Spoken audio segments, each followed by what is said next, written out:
कुइया मिलल सरकारी बलम तरकारी बोआई द। कुइया मिलल सरकारी बलम तरकारी बोआई द।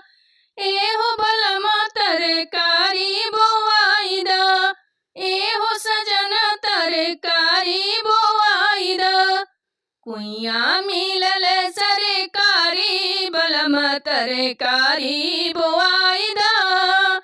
कुइया मिलल सरकारी बलम तरकारी बोआई द हो। आधे में आलू और आधे में गोभी, आधे में आलू और आधे में गोभी। आधा रखब पलिहारी बलम तरकारी बोआई द हो। आधा रखब पलिहारी बलम तरकारी बोआई द हो। कुइया मिलल सरकारी बलम तरकारी बोआई द हो। कुइया मिलल सरकारी बलम तरकारी बोआई द हो। आलू और गोभी ननद के पठइबे, आलू और गोभी ननद के पठइबे। आधा बटवइबे पटीदारी बलम तरकारी बोआई द हो।